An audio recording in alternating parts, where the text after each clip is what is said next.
नमस्कार, आप देख रहे हैं एनएमएफ न्यूज में आपके साथ शबनम। इस वक्त की बड़ी खबर जयपुर से आ रही है, जहां एक सुबह सुबह भीषण हादसा हुआ है। बताया जा रहा है कि एलपीजी और सीएनजी गैस के ट्रक में भीषण टक्कर हुई और उसके बाद भीषण आग लग गई। आग की चपेट में आने से कम 40 गाड़ियां जलकर राख हो गई हैं। वहीं 5 लोग जिंदा जलकर उनकी मौत हो गई। ऐसी खबर सामने आ रही है। बताया जा रहा है कि 41 से ज्यादा लोग घायल बताए जा रहे हैं, जिन्हें तुरंत अस्पताल में भर्ती करवाया गया है। सुबह 6 बजे ये भीषण सड़क हादसा हुआ है, जिसमें 2 ट्रकों के बीच टक्कर हो गई।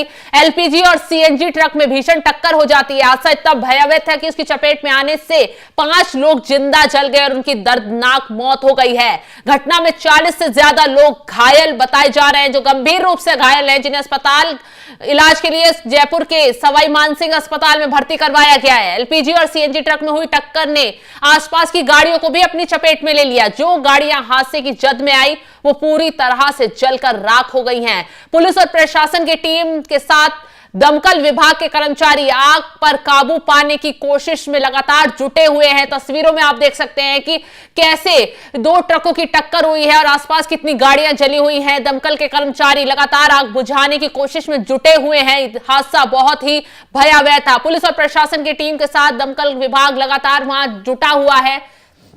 ज्यादातर गाड़ियों की आग बुझा ली गई है, लेकिन करीब 6 बजे सुबह हुए हादसे के 3 घंटे बाद भी कुछ गाड़ियों में आग बुझाने का काम जारी रहा। जयपुर में हुई इस भीषण सड़क दुर्घटना के बाद सुरक्षा के लिहाज से आसपास का रास्ता डाइवर्ट कर दिया गया है। घटना स्थल पर कई गाड़ियां भी मौजूद हैं, जो आग लगने के कारण पूरी तरह से तबाह हो चुकी है। राजस्थान के मंत्री गजेंद्र सिंह खिमसर ने बताया कि पुलिस और प्रशासन मौके पर है। अस्पताल में और बेड लगवाए जा रहे हैं ताकि सभी घायलों का इलाज करवाया जा सके। 35 से ज्यादा घायल हैं, जो 50% से कम और 50% से ज्यादा जल चुके हैं। कुछ घायल ऐसे हैं जिनकी हालत बहुत नाजुक बनी हुई है। वहीं मौके पर ही मुख्यमंत्री भजन लाल शर्मा पहुंच गए, जायजा लिया, पूरे उसका हादसे पर दुख जताया और उन्होंने घायलों को अच्छे से अच्छा इलाज के लिए आदेश दे दिए हैं। सीएमएस अस्पताल के इमरजेंसी वार्ड में घायलों को देखने मुख्यमंत्री भजन लाल शर्मा पहुंचे हैं। उन्होंने हादसे पर दुख जताया और इसके साथ ही साथ उन्होंने एक ट्वीट भी किया और कहा, जयपुर अजमेर राष्ट्रीय राजमार्ग पर गैस टैंकर में आग लगने की घटना में नागरिकों को हताहत होने का दुख समाचार सुनकर मन अत्यंत व्यथित है। घटना की सूचना मिलते ही एसएमएस अस्पताल जाकर चिकित्सकों को तत्काल आवश्यक चिकित्सा सुविधाएं उपलब्ध कराने और घायलों को समुचित देखभाल हेतु निर्देशित किया गया है।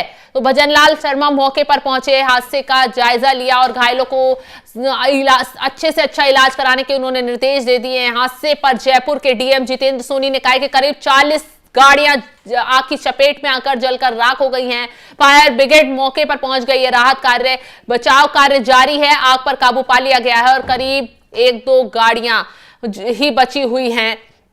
हेल्पलाइन नंबर भी जारी कर दिया गया है। इस हादसे को लेकर हेल्पलाइन नंबर जारी कर दिया गया है। जो घायलों को लेकर हेल्पलाइन नंबर जारी किया गया है। 3 नंबर जारी किए गए हैं। 3 घंटे बाद आग पर काबू पाया गया है। वहीं जब भजन लाल शर्मा मौके पर पहुंचे मुख्यमंत्री, तो उन्होंने हादसे पर दुख जताते हुए क्या कुछ कहा, आपको सुनवाते हैं। आया हूं, मैंने सभी हॉस्पिटल में सभी अधिकारियों को, वहां के उन सबको कहा है कि सबको तुरंत प्रभाव से लिया जाए और पहले उनका इलाज किया जाए जो इंजर्ड है। ये हादसे हैं, सुबह का समय था और सुबह का समय जिस तरह से होता है, मेरे को भी जानकारी मिली, तुरंत मैं वहां से हॉस्पिटल गया, सब लोगों को जानकारी ली। सरकार पूरी तरह से घटना के लिए जो भी होगा हम जांच भी करेंगे, उनके इलाज भी करेंगे, जो उचित उनको सहयोग करना है वो भी करेंगे। लेकिन ये हादसे जिस तरह से होते हैं उनको भी किस तरह से रोका जाए, उस पर भी सरकार निश्चित रूप से विचार करेगी। मैं उन सभी को जो इस घटना में हताहत हुए हैं, उन सभी के परिवारजनों को ईश्वर शक्ति दे उनको, और उनके परिवारजनों को सामर्थ्य दे। हमने एक हेल्पलाइन भी आज जारी किया है और उस हेल्पलाइन के माध्यम से किसी भी तरह की कहीं जानकारी लेनी हो तो वो भी मिलेगी, वो भी नंबर सर्कुलेट कर दिया जाएगा। निश्चित रूप से घटना दुखद है। मैं इस घटना के लिए उन सभी परिवारजनों के और इंजर्ड हैं उनके लिए ईश्वर से कामना करता हूं कि वे स्वस्थ हों और उनके परिवारजनों को ईश्वर शक्ति दे। और निश्चित रूप से हमारा प्रशासन पूरी तरह से लग रहा है और जितना होगा उतना करेंगे। अभी तक मेरी जानकारी में 4 की डेथ हुई है, 4 बताए थे मेरे को भी 4 के। हाँ, और लगभग 35 लोग घायल हैं, उनका इलाज चल रहा है। मैं हॉस्पिटल से आया हूँ।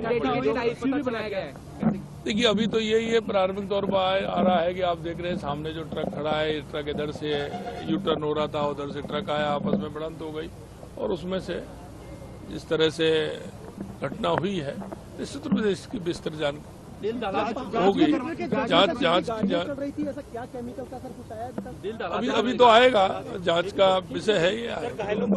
राहत के पूरे प्रयास किए गए हैं। अब तक जो घायलों का कोई आंकड़ा आया है, जो सहायता की जहाँ तक बात की जाए, जहाँ तक घायलों का आंकड़ा है करीब 35 से 40 के बीच में वहाँ घायल पहुँचे हैं और उनकी वहाँ पे समुचित व्यवस्था वहाँ पे हमारे सीएम साहब देख के आए हैं और चिकित्सा मंत्री जी वहाँ पे ही है और एक अलग से बर्न यूनिट भी अच्छी बनाई है और उसमें घायलों का इलाज चल रहा है। इसमें उनकी सारी व्यवस्थाएं वहाँ पे कर रखी है और यहाँ पे पूरा प्रशासन लगा हुआ है, सारी चीज को काबू में कर लिए और ट्रैफिक को भी निकालने के इंतजाम कर रहे हैं।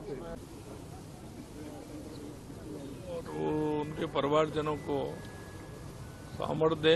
हमने एक हेल्पलाइन भी आज जारी किया है और उस हेल्पलाइन के माध्यम से किसी भी तरह की कहीं जानकारी लेनी हो तो वो भी मिलेगी, वो भी नंबर सर्कुलेट कर दिया जाएगा। निश्चित रूप से घटना दुखद है। मैं इस घटना के लिए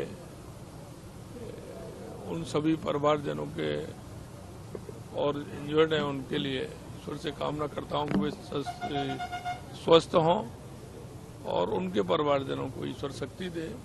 और निश्चित रूप से हमारा प्रशासन पूरी तरह से लग रहा है और जितना होगा उतना करेंगे। अभी तक मेरी जानकारी में 4 की डेथ हुई है,